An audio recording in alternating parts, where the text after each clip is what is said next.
아멘. 자리에 앉으시겠습니다. 지난 한 주간 저희 교회가 에스겔서를 묵상했어요. 그리고 에스겔서 36장에는 우리가 잘 아는 것처럼 하나님의 회복 계획이 나타나 있습니다. Restoration Plan. 그런데 참 신기한 점이 있습니다. 하나님께서 아직 죄 가운데 여전히 있던 이스라엘을 향해서 회복을 선포하신다는 점이죠. 그리고 그렇게 회복을 경험한 이스라엘이 회복 이후에 회개할 것이라고 말씀하셨어요. 자, 우리가 여기서 하나님의 구원의 순서를 봅니다. 은혜의 순서를 봅니다. 은혜가 회개보다 앞서서 우리에게 먼저 임했다는 거예요. 하나님은 우리가 아직 죄인 되었을 때 우리를 사랑하셨습니다. 이 사실 믿으시길 축복합니다. 이런 점에서 회개는 은혜의 조건이 아니에요. 만약에 회개를 은혜의 조건이라고 여긴다면, 내가 회개해야만 은혜 받을 수 있다라고 믿는다면 이것이 율법주의입니다. 그리고 은혜를 입은 자는 반드시 회개하게 된다라고 또 성경이 가르치고 있어요. 이것이 포도나무에 가지가 붙어 있을 때 나타나는 열매라고 할 수가 있겠습니다. 이 은혜의 순서를 기억하시기 바라요. 그리고 은혜와 회개의 관계를 기억하시기 바랍니다. 은혜는 언제나 회개보다 앞섭니다. 따라서 이렇게 정리할 수 있어요. 회개는 은혜의 조건이 아니라 열매라고. 회개는 은혜의 조건이 아니라 열매입니다. 저는 이렇게 여전히 죄인인 이스라엘을 향해서 회복을 선포하시는 이 하나님의 구원의 계획, 회복의 계획을 묵상하면서 우리의 미래에 대해서 설교해야 될 필요성을 느끼게 되었습니다. 자, 사랑하는 여러분, 우리의 미래는 밝습니다. 아멘. 감사합니다. 왜 그럴까요? 여러분이 열심히 사시기 때문입니까? 여러분이 능력이 있으시기 때문입니까? 여러분이 거룩하시기 때문입니까? 다 틀렸어요. 우리가 예수님 안에 있기 때문이에요. 우리를 향한 하나님의 계획이 밝기 때문이에요. 물론 이 자리에는 아직 예수님 안에 들어오지 않으신 분이 계실지도 모르겠어요. 그런 분들 계시다면 예수를 여러분의 구주와 주님으로 영접하시길 주의 이름으로 축복합니다. 예수님 안에 들어오신 분들, 여러분들의 미래는 확실히 밝아요. 하나님은 성경 전체에 걸쳐서 예수 안에 있는 우리의 미래가 밝다고 말씀하세요. 소망이 있다고 말씀하세요. 그렇기 때문에 우리가 미래를 바라볼 때 비관적인 눈이나 염세적인 눈으로 바라보지 않고 소망의 눈으로 바라보기를 원하십니다. 자, 여러분에게 그 소망이 있으십니까? 여러분은 내일이 오늘보다 더 밝다고 믿으세요? 기쁘세요? 내일이 빨리 왔으면 좋겠어요? 그런 마음이 있어야 된다는 거예요. 여러분의 개인의 삶에도, 가정에도, 목장에도, 교회에도, 또 여러분의 직장에도 예수 안에 있는 여러분이 계시기 때문에 그곳에 회복이 일어날 것이며 하나님의 뜻이 실현되는 역사가 있을 줄 믿습니다. 저는 오늘 우리 모두가 이 소망 갖게 되기를 원해요. 사실 지금 아멘 하시지만 학습이 되셔가지고 아멘 하신 분도 계실 수 있어요. 예, 파블로브의 그 강아지 얘기하시죠? 믿으십니까? 그러면 아멘, 반자동적으로 튀어나와요. 근데 중요한 것은 내 마음이 정말 믿느냐죠. 내 마음에 정말 믿음이 있는가? 정말 이것이 믿어지는가? 그렇게 믿어지는 역사가 있기를 축복합니다. 이 누가복음 본문을 통해서 우리가 미래를 밝게 볼 수밖에 없는 근거를 설명하고자 해요. 그래서 오늘 설교의 제목이 밝은 미래의 근거입니다. 근거. 사실 오늘 이 본문은 제가 11년 전에 미국으로 유학을 와서 에모리 대학을 2년 다니며 2년간 연구했던 논문 주제이기도 합니다. 2년간 연구하면서 많은 은혜를 경험했고요. 성경에 다른 어떤 주제들이 많이 열리는 그런 풍성한 은혜가 있었어요. 또 사실 2주 전에 워싱턴 DC 선교를 갔을 때 우리를 호스트해준 엠마오 교회에서 수요 예배 때 설교했던 본문이기도 합니다. 그때 선교팀에 참여하셨던 분들은 오늘 이 본문을 분석하는 내용은 조금 유사하게 들리시겠지만 오늘은 그때와 다른 적용으로 설교를 풀어가도록 하겠습니다. 오늘 본문은 아주 중요한 본문인데요. 이 본문은 별명이 있어요. 바로 예수님의 취임식이라는 본문이에요. 예수님의 대관식이라는 별명이 붙어있는 본문이에요. 자, 대통령이 취임식을 할 때 취임사를 합니다. 그 연설문 속에는 자신의 국정 철학과 나라에 대한 비전이 담겨 있죠. 목회자도 새로 교회에 부임하면 취임사를 합니다. 그 취임사에 목회의 철학과 결단이 담겨 있어요. 마찬가지로 오늘 이 본문이 예수님의 취임식 혹은 대관식이라고 하는 별명이 붙은 이유가 있다면 예수님께서 공식적인 사역을 시작하시기 전에 이러이러한 사역을 감당하실 것이라는 선포가, 비전이 담겨 있기 때문입니다. 그리고 오늘 본문에는 한 가지 특징이 있는데요. 이 본문은 오직 누가복음에만 기록되어 있어요. 마태와 마가와 요한은 기록하고 있지 않는 누가만이 가지고 있는 본문입니다. 본문에 또 다른 중요한 특징이 있다면 바로 카이아스틱 구조라는 것이 나타난다는 거예요. 우리 교회는 이해가 쉽도록 이것을 데칼코마니라고 많이 가르쳤어요. 데칼코마니는 좌우가 똑같습니다. 그렇죠? 접어서 만드는 그런 그림 기법이죠. 그런데 오늘 보여드릴 본문은 위아래가 똑같아요. 그리고 예수님께서 이 데칼코마니 구조를 만들기 위해서 아주 careful하게, 아주 의도적으로 이사야서의 두 가지 본문을 인용하십니다. 이사야 61장과 58장이에요. 만약 한 본문만을 인용했다면 이 데칼코마니 구조가 나타나지 않아요. 그러나 데칼코마니 구조를 만들기 위해서 61장과 58장을 동시에 인용하시면 이것을 너무나 절묘하게 배열하세요. 그것까지 다 말씀드리면 너무 학술적으로 깊이가 있기 때문에 지루하실 수가 있기 때문에 저를 좀 믿어주시고 나중에 더 궁금하시면 연구해 보시기 바랍니다. 지금부터 보여드릴 데칼코마니 구조가 의도된 구조라는 것이죠. 그 말씀을 꼭 드리고 싶어요.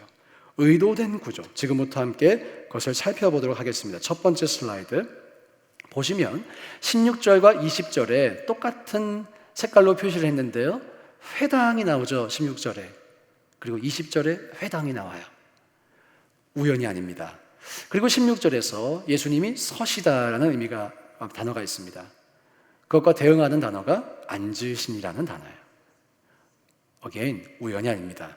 가장 바깥쪽에 회당이라고 한 단어가 있고요. 바로 그 안쪽에 서고 앉는 것이 배열되어 있죠. 그 다음 슬라이드. 이제 책을 맡고 있던, 성경책을 맡고 있던 사람이 예수님께 글을 드렸어요. 성경책 두루마리를 넘겨드렸어요. 17절에서. 20절에서 어떻게 하십니까? 그것을 맡은 자에게 돌려주세요.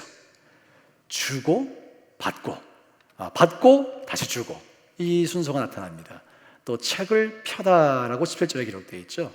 두루마기를 펴는 것이죠. 그리고 다시 두루마기를 접어서 돌려주는 그 구조가 나타나 있습니다. 우연이 아니라는 거예요. 의도된 구조라는 것입니다. 이제 중요한 본문입니다. 그 다음 슬라이드. 여기 보시면 18절에 복음을 전하게 하시려고, 그리고 19절에 주의 은혜의 해를 전파하게 하려 하심이라. 보이십니까? 자유 보이십니까? 그리고 주황색으로 밑줄 쫙 거는 게 있죠. 다 함께 읽어볼까요? 시작. 눈먼 자에게 다시 보게 함을 전파하며. 데칼코마니 구조를 우리가 확인할 수 있는데요. 이 데칼코마니 구조에서 가장 핵심이 되는 그 메시지는 정중앙에 있는 메시지예요. 아까 이 구조가 예수님이 의도적으로 만드신 구조라고 말씀드렸어요. 왜 그 의도를 가지고 이 구조를 만드셨을까요? 바로 저 정중앙에 있는 메시지를 강조하시기 위해서라는 것입니다. 그 메시지가 바로 눈먼 자에게 다시 보게 함을 전파하는 거예요. 자, 말씀드린 것처럼 오늘 본문은 예수님의 대관식, 취임식 장면입니다. 이 취임식 장면에서 예수님께서 가장 중요하게 선포하는 것이 뭐다? 눈먼 자에게 다시 보게 함을 전파하는 것이다. 자, 여기서 질문해 봐야 합니다. 이 눈이 무슨 눈일까요? 물리적인 눈일까요? 영적인 눈일까요? 영적인 눈이요. 이야, 저는 이걸 알았는데 2년이 걸렸는데 여러분들은 대번에 아시네요. 할렐루야. 만약 이 눈이 육체적인 눈이라면 누가복음에는 소경이 눈을 뜨는 그런 사역이 다른 복음서보다 더 많이 기록되어 있어야 하고, 그리고 그런 사역이 등장할 때마다 더 많이 강조가 되었어야 합니다. 그러나 그렇지 않아요. 따라서 이 본문에서 눈먼 자, 저 눈먼 자는 영적으로 눈먼 자를 의미한다고 보는 것이 바람직합니다. 그리고 지금부터 그 근거를 여러분께 소개하도록 하겠습니다. 가장 먼저 엠마오로 가는 두 제자의 이야기예요. 오늘 예수님의 취임식 본문도 또 엠마오로 가는 두 제자의 이야기도 모두 누가복음에만 나타나는, 누가만이 기록하고 있는 독특한 이야기입니다. 바로 이 누가만의 이야기 속에서 우리는 예수님께서 눈먼 자에게 다시 보게 함을 전파한다는 그 선언이 어떤 의미인지를 알 수가 있어요. 누가복음 24장 15절과 16절 함께 읽어보겠습니다. 시작. 그들이 서로 이야기하며 문의할 때에 예수께서 가까이 이르러 그들과 동행하시나 그들의 눈이 가려져서 그인 줄 알아보지 못하거늘. 자, 여기서 눈치가 빠른 분 빨리 캐치가 되셨어야죠. 그들의 눈이 가려져서. 엠마오로 가는 두 제자들은 예수님과 상당히 오랜 시간을 함께 보냈어요. 그런데 예수님을 예수님으로 알아보지 못했어요. 왜 그렇다고 합니까? 눈이 가려져서. 그러면 이들이 어떻게 예수님을 예수님으로 알아보게 됐을까요? 30절과 31절 함께 이어봅니다. 시작. 그들과 함께 음식 잡수실 때에 떡을 가지사 축사하시고 떼어 그들에게 주시니 그들의 눈이 밝아져 그인 줄 알아보더니 예수는 그들에게 보이지 아니하시는지라. 그들의 눈이 어두웠다가 밝아지게 되어서 예수님을 예수님으로 알아보게 되었습니다. 누가복음 4장에서 예수님의 그 취임식 장면에서 선포하신 그 비전이 지금 누가복음의 제일 마지막 챕터인 엠마오로 가는 두 제자에게 성취가 되고 있는 것이죠. 자, 여기서 매우 중요한 질문을 던질게요. 여러분, 도대체 어떤 사람이 이 엠마오로 가는 두 제자의 눈을 뜨게 하셨을까요? 예수님. 그렇습니다. 예수님이에요. 이들의 눈이 띄어진 목적은 무엇일까요? 예수님을 예수님으로 알아보도록. 세상에, 저는 이걸 아느라 2년이 걸렸는데 똑똑하십니다. 여기서 다시 한번 정리해 드릴게요. 이렇게 눈이 어두워 예수님을 예수님으로 못 알아보는 사람의 눈을 열어 예수님을 예수님으로 알아보도록 하는 사역이 바로 예수님의 핵심 사역이에요. 그것이 누가복음이 증거하는 거예요. 이제 다른 예시들을 살펴봅니다. 우리가 잘 아는 것처럼 누가복음과 사도행전은 저자가 같은 원래는 한 권의 책이었어요. 사도행전에서도 우리는 매우 비슷한 패턴을 발견합니다. 스데반의 이야기, 사도행전 7장 55절에 있는데요. 함께 읽어봅니다. 시작. 스데반이 성령 충만하여 하늘을 우러러 주목하여 하나님의 영광과 및 예수께서 하나님 우편에 서신 것을 보고, 어떻게 됐대요? 봤대요. 보고. 또 질문 드립니다. 여러분, 누가 스데반의 눈을 열어주셨죠? 오늘 답을 다 똑같아요. 누가 열어주셨죠? 예수님. 맞아요. 예수님. 이어지는 사도행전 9장에서 우린 매우 유명한 이야기를 마주합니다. 바로 사울이 바울 되는 이야기죠. 바울이 사울이던 시절에 다메섹 도상에서 예수님을 만나죠. 그 뒤에 사울이 어떻게 됩니까? 사도행전 9장 8절 말씀 함께 읽습니다. 시작. 사울이 땅에서 일어나 눈은 떴으나 아무것도 보지 못하고 사람의 손에 끌려 다메섹으로 들어갔어. 자, 사울이 눈은 떴지만 아무것도 보지 못했대요. 눈이 멀어 있는 거죠. 육체적으로 장님이기도 했지만 그가 사실 영적인 장님이었다는 것이에요. 이런 사울과 대조되는 한 인물이 똑같은 사도행전 9장에 등장합니다. 다메섹에 있던 아나니아였어요. 10절 말씀 함께 읽어봅니다. 시작. 그때에 다메섹에 아나니아라 하는 제자가 있더니 주께서 환상 중에 불러 이르시되 아나니아야 하시거늘 대답하되 주여 내가 여기 있나이다 하니. 아나니아는 봅니다. 환상 속에서 예수님을 예수님으로 알아봅니다. 하지만 사울은 보지 못하고 있어요. 그리고 사울이 어떻게 보게 됩니까? 보고 있는 아나니아를 통해 보게 됩니다. 사울의 이 컨버전 스토리, 사울의 회심 이야기는 영적으로 눈멀어 있던 사울이 다시 보게 되는 이야기예요. 또 질문 드릴게요. 자신 있게 대답해 보세요. 누가 사울의 눈을 열어주었나요? 예수님이에요. 그 다음 장 사도행전 10장에는 또 중요한 이야기가 나와요. 여기에는 베드로를 통해서 이방인 선교가 최초로 공식화되는 이야기가 나옵니다. 고넬료와 베드로의 이야기가 나오죠. 고넬료가 무엇을 봅니다. 10장 3절 말씀 함께 읽습니다. 시작. 하루는 제9시쯤 되어 환상 중에 밝히 봄에 하나님의 사자가 들어와 이르되 고넬료야 하니 고넬료가 봤어요.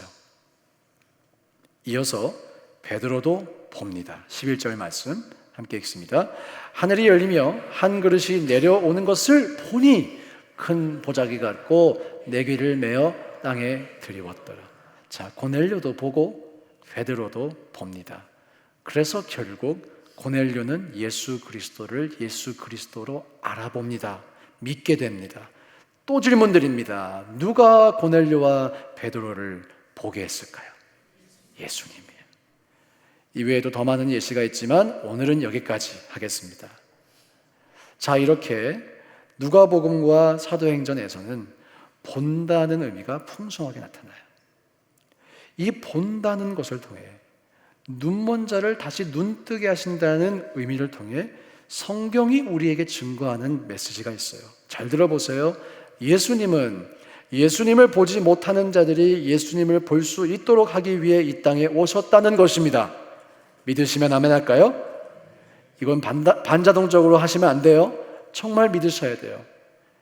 자, 이제 이 메시지를 우리에게 한번 적용해 볼게요.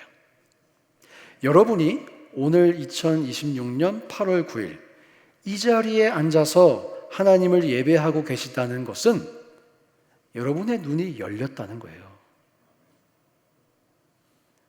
여러분이 예수님을 예수님으로 알아보고 계시다는 거예요. 오늘 가장 중요한 질문. 그러면 여러분의 눈은 누가 열어주셨죠? 예수님. 성경은 정확하게 증거합니다. 우리는 모두 그릇 행에서 각기 제 길로 갔다 그래요. 의인은 없나니 하나도 없다 그래요. 모든 사람이 죄를 범하여서 하나님의 영광에 이르지 못했다 그래요. 여기까지는 좀 절제된 표현이에요. 조금 더 노골적인 표현은 우리가 다 불순종의 자녀라고 했어요. 하나님의 원수였다고 했어요. 이것은 여러분의 출생과 가문과 무관합니다. 여러분이 목회자 자녀로 태어나셨든지 장로님 자녀로 태어나셨든지 아브라함처럼 처음 믿으셨든지 우리의 출생과 배경 아무 상관없이 우리는 모두 하나님 보시기에 죄인이었다는 거예요. 하나님을 찾지도 않았고 찾을 수도 없었다는 거예요. 모두가 다 영적인 장님이었다는 거예요. 그런데 그런 영적인 장님이 어떻게 눈을 뜨게 되었다고요? 예수님이 뜨게 해주셨다고요. 예수님께서 여러분 각자를 찾아가셔서 개인적으로 인격적으로 발견해내시고 닫혀있던 여러분의 눈을 열어주신 것입니다. 엠마오로 가는 두 제자에게 일어났던 그 일이, 사도 바울에게 일어났던 그 일이, 또 고넬료에게 일어났던 바로 그 일이 우리 모두에게 이미 일어났다고요. 할렐루야. 통역하고 계세요? 이 일은 중요한 점, 여러분이 먼저 회개했기 때문에 일어났나요? 아니라고 했어요. 회개가 은혜의 조건이 아니라고 했어요. 또 이 일은 하나님이 여러분을 보시기에 저 친구는 내가 눈뜨게 해주면 앞으로 평생 죄를 안 질 것 같아 라고 생각하고 눈을 뜨게 해주셨습니까? 아니에요. 하나님은 우리가 아직 죄인 되었을 때 우리를 사랑하시기로 작정하셨어요. 이 의미는 우리를 사랑하시기로 작정하셔서 바로 그 사랑 때문에 또다시 넘어질 수 있고 또다시 범죄할 수 있는 우리 때문에 마음 아프실 것을 이미 결정하셨다는 거예요. 이미 아시고 받아들이셨다는 거예요. 우리가 이 사랑을 받은 줄 믿습니다. 성경에서 이것을 가장 잘 표현하는 것이 바로 은혜라는 단어예요. 오늘도 우리가 찬양하며 그 은혜를 많이 찬양했어요. 여러분, 이 은혜가 우리에게 이미 주어졌음을 믿으시기 바랍니다. 오늘 이 은혜의 서정을 성경적으로 저렇게 막 데칼코마니 해가면서 보여드리는 이유가 있어요. 이 은혜는 어떠한 특정 신학자의 주장이 아니에요. 아마 신앙생활 하시면 들어보셨을 거예요. 칼뱅주의라고. 이건 칼뱅주의가 아니에요. 누가복음은 칼뱅보다 훨씬 전에 기록됐어요. 1500년 전에. 이 은혜가 우리에게 임했다는 이 메시지는 성경의 증언입니다. 성경의 확증입니다. 그 사실 믿으시길 축복합니다. 난 칼뱅주의자가 아닌데, 난 장로교인이 아니었는데, 그런 차원의 얘기가 아니에요. 성경이 증언한다고요. 사랑하는 여러분, 성경이 증언합니다. 여러분이 하나님의 사랑을 입은 자라고요. 은혜를 입은 자라고요. 그 은혜가 나도 모르는 사이 내 인생을 찾아와서 나를 덮었다고요. 할렐루야. 믿으시길 축복합니다. 내가 예수를 지금 믿고 있는 것 같지만 사실 뭐라고 했어요?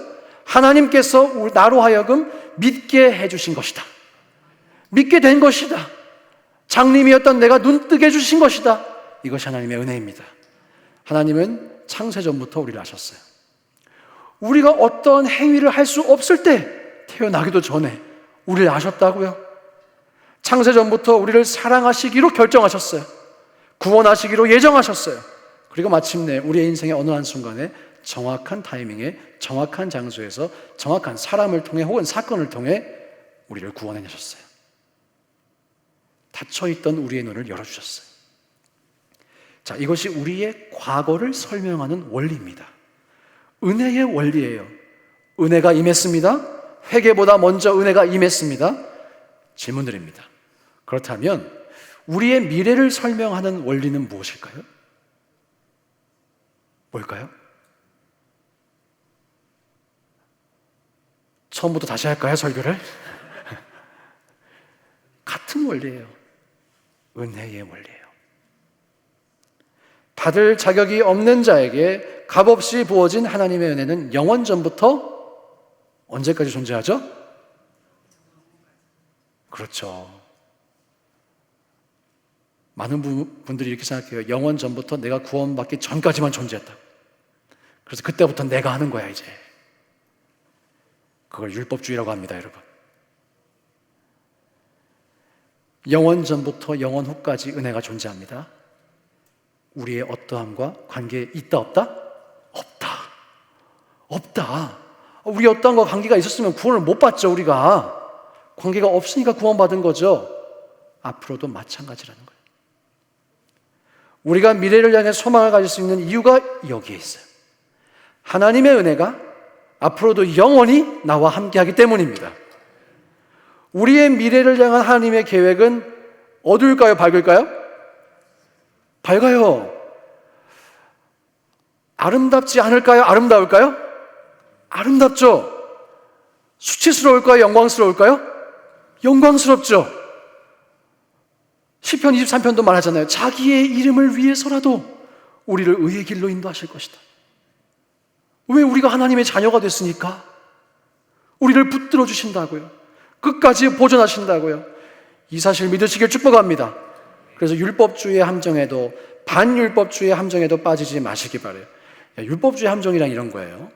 하나님께서 아무리 좋은 계획을 예비해 놓으셨어도 내가 새벽 예배 나와야 되고, 교회 봉사 열심히 해야 되고, 지난주에 헌금 설교 들었다, 헌금 열심히 해야 되고, 그래야지만 나를 위해 예비된 그 축복을 얻어낼 거야 라고 말은 안 하셔도 마음속에 그런 원리가 작동될 때가 있어요, 없어요? 솔직하게 있어요. 그것이 많은 초대 교인들이 경험했던 일이기도 해요. 갈라디아 교회가, 골로새 교회가, 고린도 교회가 은혜로 시작했다가 육체로 마치겠느냐? 그래서 그 권면이 존재하는 거예요. 싱클레어 퍼거슨이라고 하는 학자가 왜 사람이 은혜를 받고도 끊임없이 종교적인 율법주의적인 생각으로 돌아가는가 라는 질문에 대한 본인의 신학적 분석을 이렇게 제안했어요. 그 일이 바로 에덴 동산에서부터 시작된 가장 뿌리 깊은 죄의 근원이기 때문이다. 여러분, 율법주의는 하나님을 오해하는 것이에요. 나에게 주고 싶어 하시는, 베풀어 주고 싶어 하시는, 거저 주기 원하시는 하나님의 성품을 오해하는 거예요. 내가 잘해야만 나를 사랑해 주실 거라고 오해하는 거예요. 엄하신 아버지로 오해하는 거예요. 이것은 은혜를 조건으로 만드는 것입니다. 은혜를 은혜가 아닌 얻어내야 하는 보상으로 바꾸어 버리는 거예요. 다시 한번 질문 드립니다. 만약 지금 여러분의 마음속에 내가 잘해야만 하나님이 복을 주실 거야 라고 믿으신다면 그것은 율법주의의 잔재가 남아있는 거예요. 오늘 그 잔재가 사라지시길 축복합니다.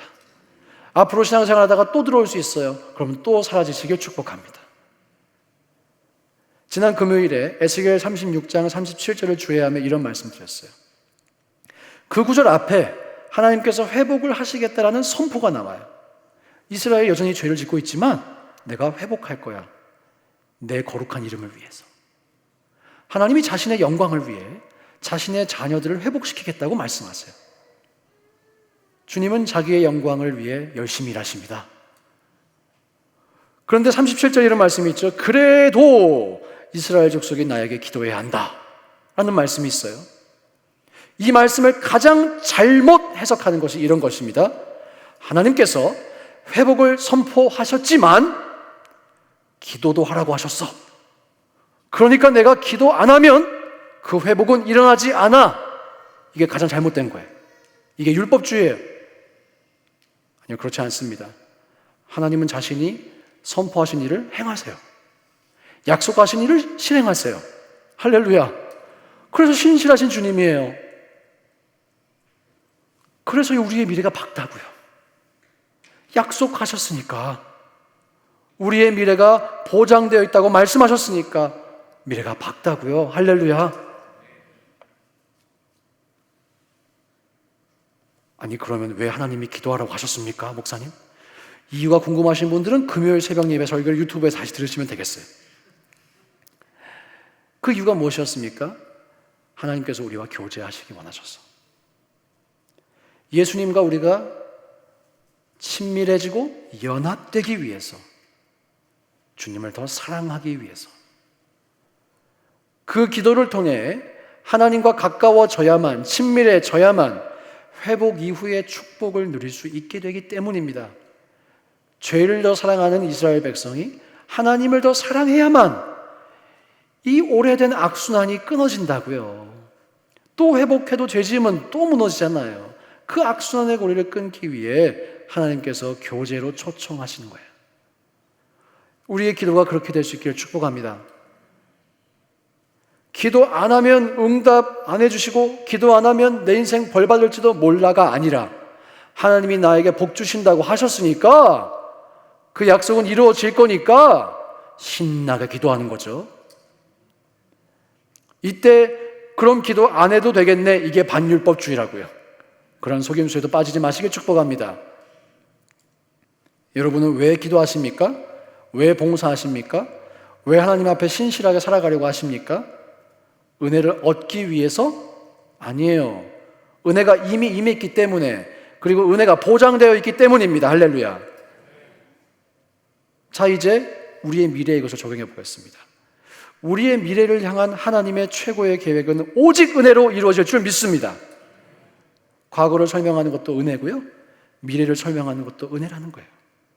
그 은혜를 붙드시기 바랍니다. 여러분, 지금까지 열심히 사셨죠? 앞으로도 열심히 사실 거죠? 이 설교 들어도 열심히 사실 거예요. 그렇죠? 우리 이민자들은 열심히 몸에 배어 있어요. 자, 그런데 이 설교를 듣고 열심히 사는 이유가 바뀌셔야 돼요.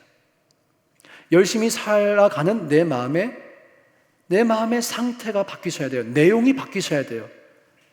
많은 분들이 두렵기 때문에 열심히 살아요. 열심히 안 살면 도태될까 봐, 열심히 안 살면 밀려날까 봐. 내가 지금까지 미국 와서 열심히 살았기 때문에 오늘날 그나마 이렇게 사는 거야 라고 생각하신다면 바로 그분이 율법주의자라고. 율법주의자예요, 그 사람. 여러분, 열심히 사시겠지만 왜 열심히 사나요? 신이 나니까. 나에게 영광의 미래가 보장돼 있으니까. 되는 게임이니까. 할렐루야. 되는 게임이에요. 요즘 제가 저희 아들이 월드컵 이후에 축구에 빠지는 바람에 저녁마다 축구해 주느라 고문당하고 있어요. 저희 아들은 무조건 저를 이겨야 돼요. 여러분, 그래서 대충 설렁설렁 골을 먹어주니까 뭐라고 하는지 아세요? 아빠, 열심히 뛰어.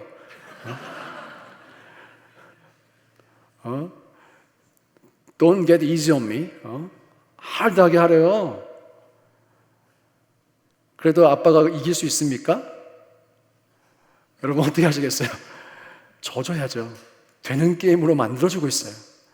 열심히 한 척하면서 골 먹어주고.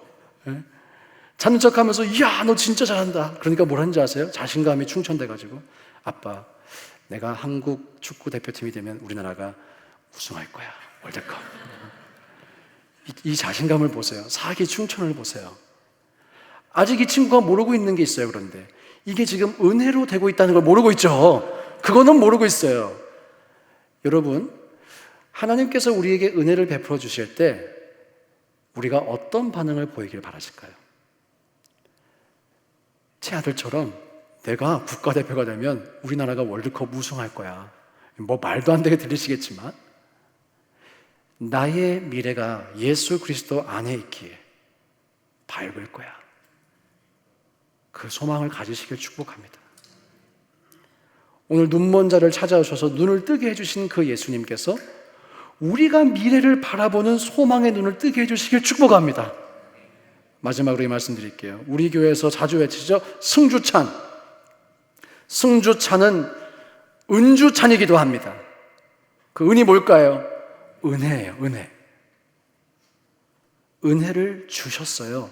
그리고 은혜를 주실 거예요. 앞으로도 주신다고요. 내가 잘하거나 못하거나의 관계 없이, 관계가 있다고 하면 율법주의자시, 관계가 없어야 은혜주의자가 되는 거예요. 여러분, 근데 앞으로도 우리의 영적인 시력이 주님이 한번 뜨게 해주셨음에도 불구하고 흐려질 때가 있을까요? 없을까요? 있어요. 근데 아까 말씀드렸어요. 하나님은 이미 그것을 다 아시고 우리를 사랑하시기로 작정하셨다고요. 우리의 영적인 시력이 흐려지려고 할 때 예수님께서 우리에게 뭐라고 말씀하실까요? 객관식입니다. 1번, 너는 왜 매일 그 모양 그 꼴이니? 2번, 내가 또 너의 눈을 뜨게 해줄게. 뭡니까? 2번. 그런데 여러분의 마음속에 1번의 소리가 들려올 때가 있습니까? 없습니까? 있죠. 그건 누가 하는 말이죠? 사단 마귀입니다. 사단 마귀가 찾아와요. 내가 죄짓고 무너질 때마다, 염려할 때마다, 낙심될 때마다. 그러면서 뭐라고 해요? 야, 너 봐라, 너 또 죄졌다잖아. 너 이것밖에 안 되잖아. 그러니까 네가 안 되는 거야. 네가 그러고도 무슨 예수 믿는 사람이야. 네가 그러고도 무슨 예수의 제자야. 그 말을 들으면 된다, 안 된다? 안 된다. 안 된다. 뭐라고 말해야 될까요? 그래, 나는 여전히 원래부터 안 되는 사람이었어. 그래서 나는 하나님을 믿는다. 그래서 나는 하나님의 은혜를 붙잡는다. 그러면 세상의 마귀가 어퍼컷을 맞고 도망갈 줄 믿습니다. 여러분, 마귀의 볼따구에 어퍼컷을 날리시길 축복합니다. 요한복음 21장엔 베드로의 회복 이야기가 나와요. 이 이야기는 저에게 너무나 큰 감동을 준, 저의 인생을 회복시킨 이야기이기도 합니다. 아마 많은 분들이 이 이야기를 통해 은혜 받으신 줄 믿습니다. 그래도 한 번 더 떠올려 볼게요. 요한복음 21장에서 예수님을 심각하게 배신했던, 완벽하게 배신했던 베드로가 나오죠. 그 베드로가 예수님께서 부활하셨다라는 소식을 듣고도 찾아가지 못해요. 민망해서, 죄송해서. 우리가 잘 아는 것처럼 베드로가 찾아가지 않고 예수님이 찾아오세요. 예수님이 신방 오세요. 예수님이 베드로를 살려내세요. 또 예수님이 3번 물으시죠? 왜 3번일까요? 이미 다 알려드렸어요. 3번 배신했으니까. 3은 완전수예요, 유대인에게.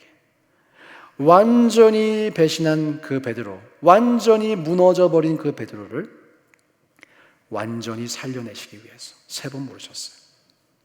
이때도 주목하세요. 은혜가 먼저 임하고 회개가 따라옵니다. 앞으로도 마찬가지예요. 은혜가 먼저 임하고 우리의 회개와 성숙과 성장이 그 은혜를 따라갑니다. 우린 베드로의 회개와 변화를 어디에서 발견할 수 있죠? 그 요한복음 21장에서 한 페이지만 넘기시면 무슨 책이 나옵니까? 사도행전.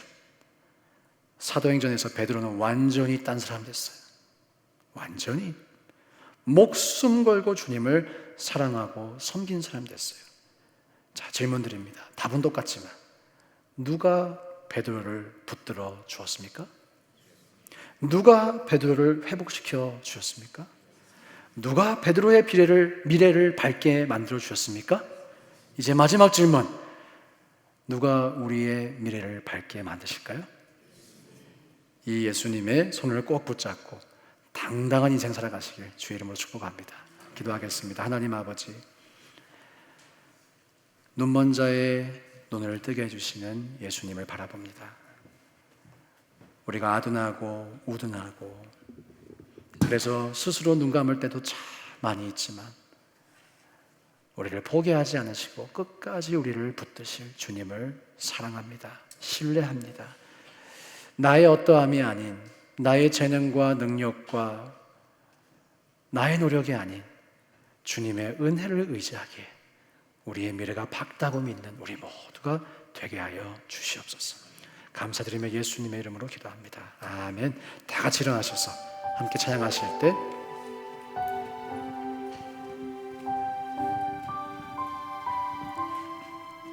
우리 안에 이루어가실 그 주님의 위대한 일들을 바라보며 고백하겠습니다. 이곳에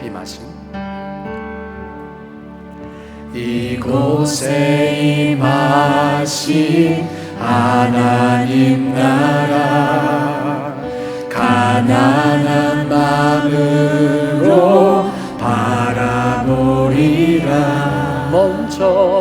먼저 그 나라 그 뜻 구하며 나의 삶 드리리. 주님이 맡기신 하나님 나라 믿음으로 바라보리라. 하늘의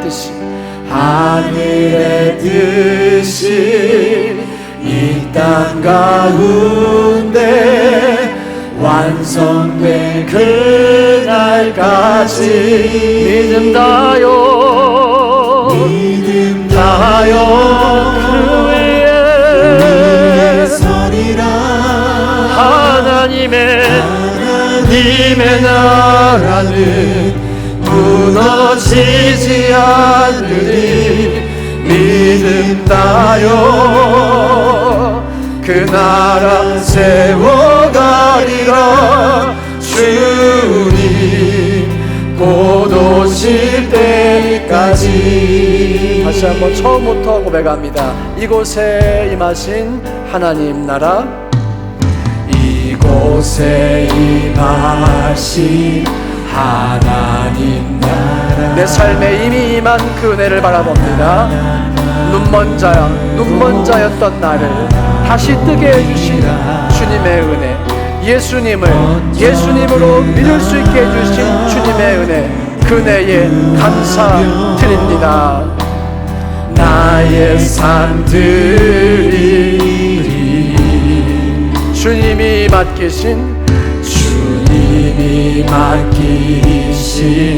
하나님 나라 믿음의 눈으로 바라보기 원해요. 우리의 미래도 믿음의 눈으로, 소망의 눈으로 주여 바라보게 하여 주소서.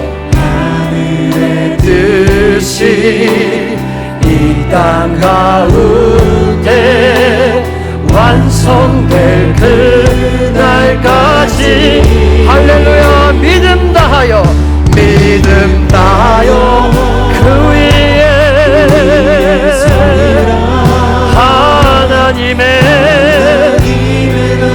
무너지지 않습니다. 우리의 인생도 무너지지 않습니다.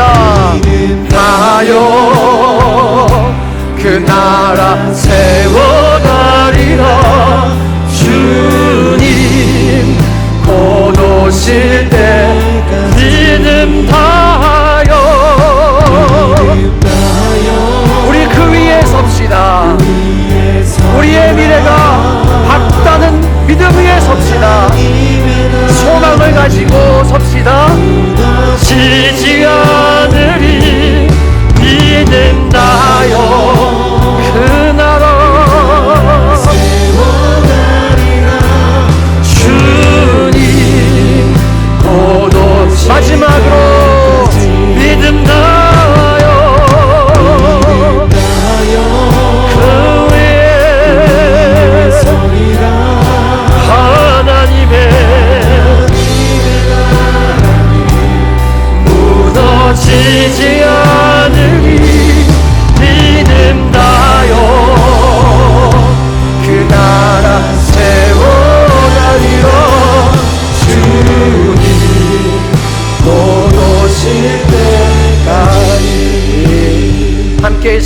기도하실 때 여러분 이렇게 기도하시기 원합니다. 하나님, 나의 눈도 뜨게 하여 주소서.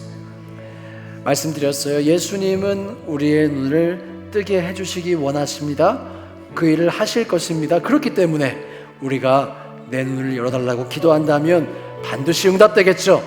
우리 응답되는 기도합시다. 이 시간 받은 말씀 기억하시며 하나님, 눈을 떠서 나의 미래를 하나님의 시선으로 바라볼 수 있도록 주여 우리의 눈을 열어 주시옵소서. 함께 주여 한번 외치시고 통성으로 기도하겠습니다.